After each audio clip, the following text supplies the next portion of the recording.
Hello everyone, welcome back to Speaking Spurs. I'm here and talking all things Tottenham, and second game in a row where there's disappointment.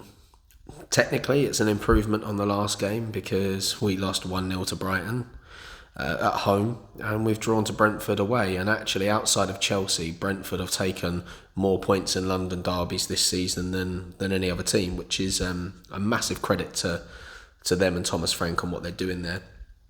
So today we'll just talk really not too much about the game because there wasn't a lot to talk about. We'll do player ratings and talk about a few little rumours that have obviously cropped up in the last couple of days that are a bit worrying from a Spurs point of view, and I'll give my views on them, and then I'll do some proper research and see what's really being said, and look at my sources and as many links as I can to see how much headway they're going to be making. So for the 0-0 draw, it leaves us it puts us in 5th place. Arsenal are obviously on a decent run with their results against tougher opposition, should we say, Chelsea, Manchester United. So this draw actually leaves us in 5th place, 2 points off of the pace. So it's kind of teeing it up ready for that London derby, isn't it? I thought it was going to be important, and it's proving more day by day that that's what it's going to come down to. You know, it's kind of written that way, isn't it? You'd expect it. So let's talk about a few little things. So no shots on target for the second game in a row. Now that's worrying because it's actually the 4th game this season where we've had 0 shots, and the first 2 came under Nuno, and we were saying how disappointing that was. So it just goes to show that, you know, Nuno isn't completely the problem on the whole no shots things, because it's just happened as many times under Antonio Conte. But we weren't very creative at all, let's face it. Brentford did fairly well in their shape, the way they battled about. Obviously, they're at home. But yeah, sloppy in possession. Eric Dyer was actually talking at the end of the game about it, saying how sloppy we were, and him himself, he was very, very poor with the ball. This is actually the second game in a row where he's been a bit below par, but he wasn't the only one in this team. So let's talk about the team, because we didn't really have much in terms of chances, because we know there was nothing on target, so all the stuff that was off target isn't really worth talking about. So let's just jump straight into player ratings. So Hugo Lloris, 6. Didn't really have anything to do in the first half at all. He took the knock to his knee after the Ivan Toney header onto the crossbar, but after a few minutes he seemed to have walked it off and was fine after that. Romero was arguably our best player on the day. He actually comes away with an 8, made quite a few important interceptions in the game. Dyer, he comes away with a 5, lots of loose passing, which he spoke about himself, so he knows it was subpar from him and the rest of the team. Ben Davies comes away with a 6. He was okay, to be fair, when he was at centre back, didn't really do too much wrong, was obviously moved to left back when Sessegnon come off, which actually meant we had a slight change in shape, with no real quality going forward at all, but he's not used to playing up there now, so it's hard to expect it. Højbjerg, 5, pretty subpar game from him. Bentancur, also a 5, second game in a row now where he's been a bit quiet. Not just him, Kulu was Kulusevski, whatever you want to call him. He was pretty poor as well, but we'll talk about Sessegnon now. Comes away with a 4. He actually looked like he was having a really nervy start, so we know he's been out. So I suppose on his part, you can forgive him a little bit because he's come back from injury and it's his first proper chance to break back into the team. But didn't take it. He was the man that ended up coming off, and that caused the change of formation. Emerson Royale on the other side also gets a 4. Solid enough defensively.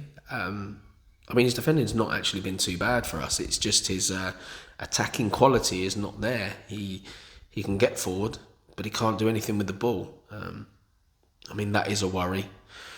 So yeah, 4 for him. Kulusevski also gets a 4. He was pretty much anonymous, and he was for the most part in the last game against Brighton. Kane gets a 5. Did more defensive work than he actually did attacking. He actually made a good header in our box. And then Sonny, a 4 as well, made a few forward runs, but a quiet game from him again.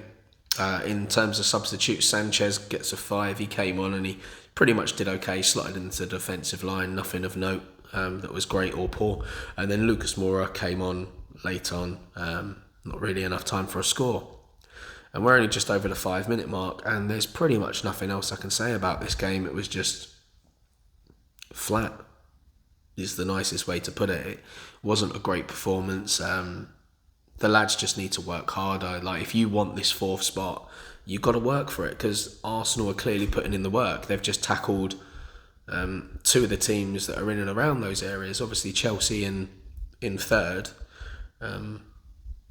and then Man United, who are also trying to work their way into the top 4. So that's 2 massive scalps for them. And in that time, we've managed to put in a loss against Brighton, who aren't really playing for anything now, and Brentford, who pretty much got themselves safe as well. So they were games that for the teams we were playing didn't actually mean too much, and we've managed to throw away points in them. And these are the games where you've really got to take it to these teams. So it's going to be hard work. We knew the London derby was going to be the game it was all going to come down to, and I think that whoever wins that will not only obviously have a points edge, hopefully, depending on how we do in the next couple of games, but psychologically they'll have the edge, I think. But it's not looking great, is it? We went on such a free scoring run, playing decent football, showing hunger, desire, defending well, getting the ball out quick to the attacking guys to hit teams on the break, and now all of a sudden we're looking at that thinking, what's happened is a completely different team. I know in that time, obviously, we've lost Matt Doherty, who was playing well, and don't worry, I am still doing the video on Doherty. It's going to be done on Wednesday. So that's your promise right there. That video will be up Wednesday evening, because I haven't actually got anything on for a change, so that's great. There's going to be a few more videos coming your way. One is going to be on the Conte situation and what's going to happen with him at the end of the season, which also ties in nicely with Pochettino, so that'll be a dual video, because I'm sure you would have seen the reports. Poch looks like he's on his way out of PSG, and Conte apparently has offered his services to them on a 2-year deal. I think a lot of that will depend on what happens with Spurs come the end of the season, where we finish. I think if we don't finish in a top 4 place, Conte will probably want to go. And then if Pochettino's not there, that leaves it open, because Man United obviously are going to have Ten Hag in place, which doesn't leave much for us. But you know, I would like for Antonio Conte to stay, as much as it would be great to see Pochettino back at the club. I think if you give Conte the money he needs and the right players, then we're just going to see ourselves develop and grow. And I know he doesn't tend to stay at clubs for too long, but it'd be nice to put us in a position where we're actually back in the top 4. Whereas I think if Pochettino comes back in, are we going to see instant success? No, we're not, because we've got to go back and adjust to Pochettino's training methods, his playing style. He's then going to want to bring in his own players again, so that adjustment period could set you back another season. Whereas if Spurs are already in a position where they're back in the top 4, that gives the ability to attract better players, and it makes the transition a bit easier to a new manager. So that's where I'm at on that. But as I said, there's going to be more research done and find out how true those links really are. And then the other thing is the return of Christian Eriksen. So he obviously came back. He didn't come back. We played against him, and he went over and applauded the Spurs fans, which was nice. He also signed a shirt for one of the fans that had an Eriksen top up, which was a really nice moment. A guy with some disabilities, and he couldn't have looked happier. So that was a really nice touch from Eriksen there. And in talks of his future, it's basically been said he's not going to make his mind up until the summer, which is fair enough. I think Brentford would very much like to keep hold of him, but if there's options in the summer for a team, you know, within the top 4 for him to go to, and he's going to be guaranteed game time, then that could potentially sway him. So I think him coming back to Spurs will highly depend on how much game time he's likely to get.